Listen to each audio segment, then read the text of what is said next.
తండ్రి అయిన దేవుడు గాబ్రియేలు దూతను మరియ వద్దకు పంపిస్తాడు.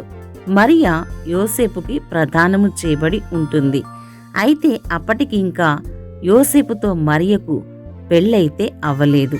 దేవుని చేత పంపబడిన గాబ్రియేలు దూత మరియ వద్దకు వచ్చి మరియతో, మరియా మరియా, నేను నీకు ఒక చక్కటి సంతోషకరమైన వార్తను చెప్పబోతున్నాను. అదేమంటే, నీవు గర్భవతి అయి ఒక కుమారుని కని తనకి యేసు అన్న పేరు పెడతావు. తను సర్వోన్నతుడైన దేవుని యొక్క కుమారుడు అని అనబడతాడు. తను తన జనులను పాపదాస్యము నుంచి విడిపిస్తాడు అని దూత కన్య అయిన మరియతో చెప్తుంది. దూత చెప్పిన మాటలు విన్న మరియ విస్తుపోతుంది, కంగారు పడుతుంది, భయపడుతుంది. అయ్యా, నేను పురుషుని ఎరుగని దానను, ఇది ఎలాగు జరుగుతుంది అని మరియ దూతని అడిగినప్పుడు దూత మరియతో, సర్వోన్నతుడైన దేవుని యొక్క శక్తి నిన్ను క్రమ్ముకున్నప్పుడు నీవు గర్భవతి అయి ఒక కుమారుని కని తనకు యేసు అన్న పేరు పెడతావు అని దూత మరియతో చెప్పినప్పుడు మరియ ఆ మాటలను తన హృదయంలో భద్రము చేసుకుంటుంది. తనకు ప్రదానము చేయబడిన యువతి గర్భవతి అన్న సంగతి యోసేపుకు తెలిసినప్పుడు చాలా బాధపడతాడు. తను ఆలోచిస్తాడు. ఆమెను పెళ్లి చేసుకోవటానికి ఇష్టపడడు. తన మనసు ఎంతమాత్రం కూడా అంగీకరించదు.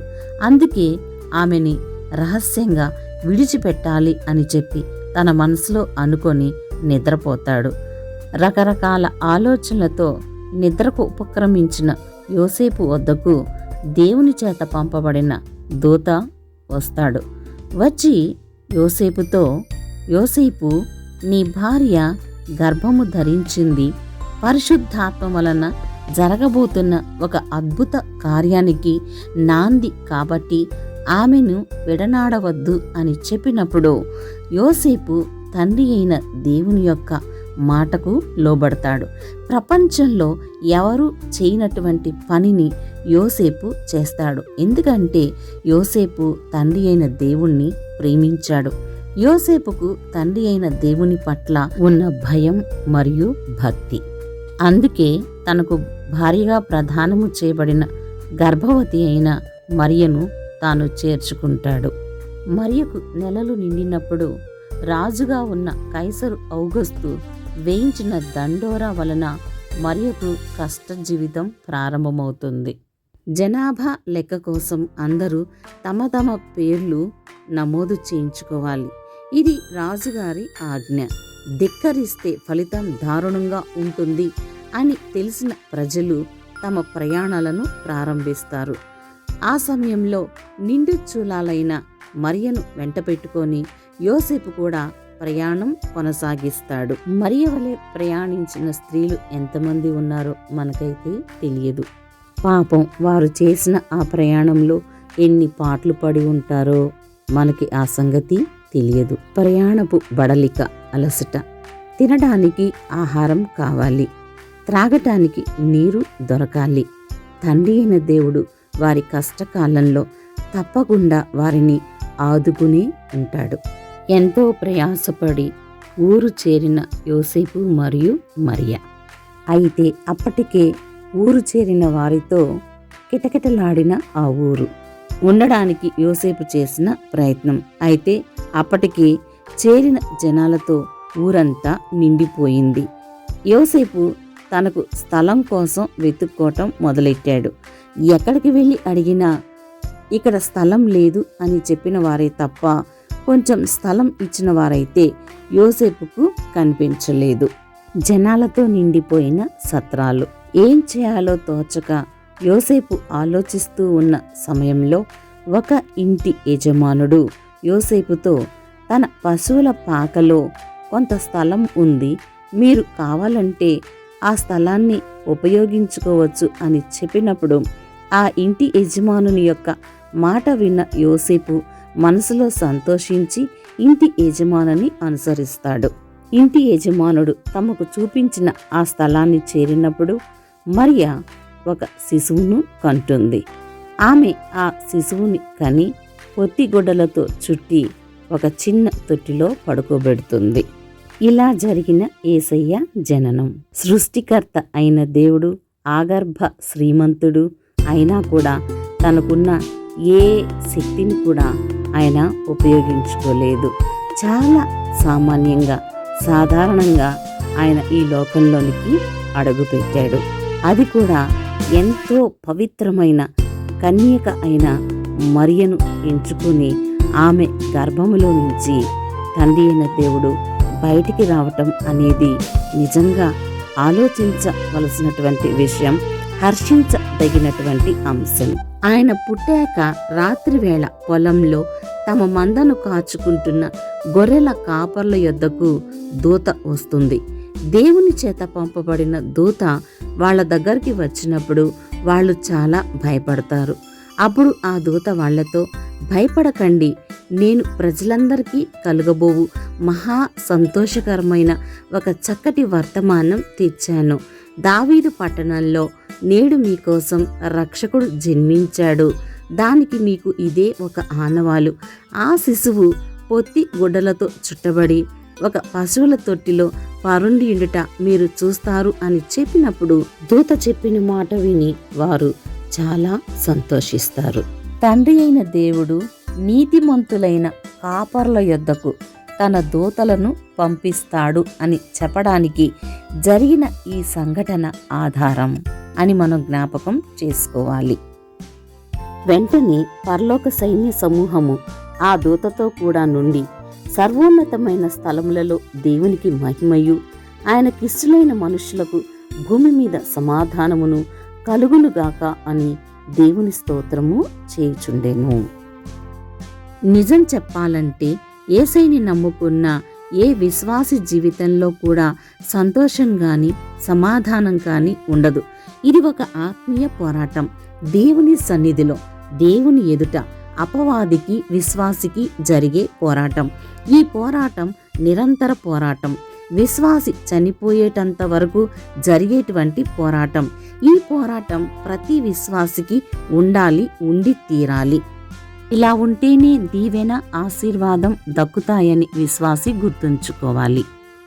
మరి దూతలు పాడిన పాటకు అర్థమేంటి, అంతరార్థం ఏమిటి అని ఆలోచిస్తే తండ్రి అయిన దేవుడు యోహానుకు ఇచ్చిన దివ్యమైన దర్శనం మన ముందు ఉంది. అది మననం చేసుకోవాలి. ఆ దర్శనం ప్రకారం క్రొత్త భూమిని, క్రొత్త ఆకాశమును చూచిన యోహాను. ఎందుకు క్రొత్త భూమి, క్రొత్త ఆకాశం? దేవుడు ఎవరి కోసం క్రొత్త భూమిని, క్రొత్త ఆకాశాన్ని మరలా తిరిగి చేయబోతున్నాడు అనంటే మనం ఒక్కసారి జ్ఞాపకం చేసుకుందాం. ఈ లోకం మలినమైన లోకం. ఈ మట్టి మలినమైన మట్టి. ఆదాము చేత చేయబడినటువంటి పాపం వల్ల మలినమైపోయిన మట్టి. ఈ మట్టి భూమి మీద మనం జీవిస్తూ ఉన్నాం. అది కూడా మనం రక్తంతో మాంసంతో ఉన్న శరీరంతో జీవిస్తున్నాం. కొంతకాలం అయిపోయిన తర్వాత మనం ఈ శరీరాన్ని విడిచిపెడతాం. ఆత్మదేహం బయటకు వస్తుంది.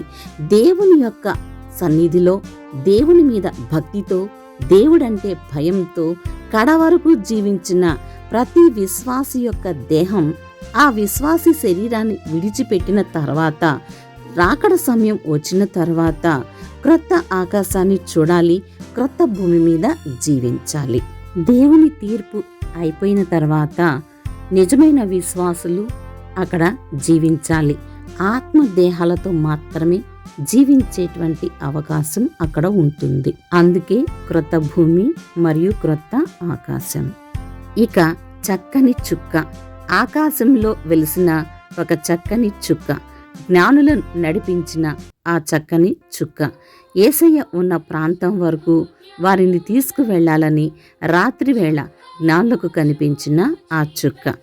ఆ చుక్క దారి చూపిస్తూ మధ్యలో జ్ఞానులకు కనిపించకుండా పోతుంది. ఇక్కడ ఒక చక్కటి మర్మం ఉంది. అప్పటి వరకు నడిపించిన ఆ చుక్క మధ్యలో కొంతసేపు ఎందుకు విరామం తీసుకుంది, ఎందుకు కనిపించకుండా పోయింది అనంటే అక్కడ ఉన్న మర్మాన్ని మనం జ్ఞాపకం చేసుకోవాలి. చుక్క కనిపించకుండా పోయేసరికి ఏం చేయాలో తోచక తమ ఆలోచన చొప్పున రాజైన హేరోదును ఆశ్రయించిన జ్ఞానులు. జ్ఞానులు చెప్పిన మాటలు విన్న హేరోదు కలవరపడ్డాడు, భయపడ్డాడు, కలత చెందాడు. నేను కదా రాజు, నాకు పోటీగా మరొక రాజు పుట్టడమా, ఇది అసంభవం అని తన మనసులో ఆలోచించుకొని తన దగ్గర ఉన్న శాస్త్రులను, ప్రధాన యాజకులను పిలిపించి అడిగినప్పుడు వారు ఇచ్చిన సమాచారంతో ఇంకా కలత చెందిన హేరోదు కుట్ర పన్ని జ్ఞానులతో, మీరు వెళ్ళి ఆ రాజుని పూజించి నాకు కూడా తెలియచేసినట్లయితే నేను కూడా వెళ్ళి ఆ రాజుని కీర్తించి కొనియాడి ఘనపరుస్తాను అని చెప్తాడు. ఇక్కడ మనం ఆలోచించవలసిన విషయం ఏమంటే, చుక్క ఎందుకు కనిపించకుండా పోయింది? ఎందుకు చుక్క కనిపించకుండా పోయింది అనంటే, తాను పుట్టిన విషయాన్ని తన ప్రధాన శత్రువైన అపవాదికి తెలియచేయాలనుకున్న తండ్రి అయిన దేవుడు జ్ఞానులను అటువైపు నడిపించి తాను లోకంలో పుట్టాడు అనేటువంటి సంగతి అపవాది చెవిన పడేలా చేస్తాడు. ఇదే మర్మం. మరల చుక్క కనిపించటంతో చుక్కను అనుసరించిన జ్ఞానులు యేసయ్య ఉన్న స్థలానికి వెళ్ళి ఆయనను చూచి ఆరాధించి కొనియాడి కీర్తించి తమతో వెంట తీసుకొని వెళ్ళిన బహుమతులను ఆయనకు అర్పించి చుక్క చెప్పడం ద్వారా రాజైన హేరోదు మనసులో ఉన్న కుట్రను తెలుసుకున్న జ్ఞానులు హేరోదును కలుసుకోకుండా వేరే దారిలో తమ యొక్క ప్రాంతానికి వెళ్ళిపోతారు. గొల్లలు జ్ఞానులే కాదు, అనాది కాలం నుంచి అనేక మంది విశ్వాసులు ఆయనను ఆరాధిస్తూనే ఉన్నారు. ప్రతి విశ్వాసి కూడా ఆయన చేయబోయే క్రొత్త ఆకాశాన్ని చూడాలి, క్రొత్త భూమి మీద జీవించాలి, యుగ యుగాలు జీవించాలి, ఆత్మదేహాలతో మరణం లేనటువంటి ఆ భూమి మీద జీవించాలి. అప్పుడే ఆయన పుట్టుకకు సార్థకత. మనం ఆయనకు ఇచ్చేటువంటి పుట్టినరోజు కానుక. దేవుడు మనను దీవించి ఆశీర్వదించునుగాక. ఆమేన్.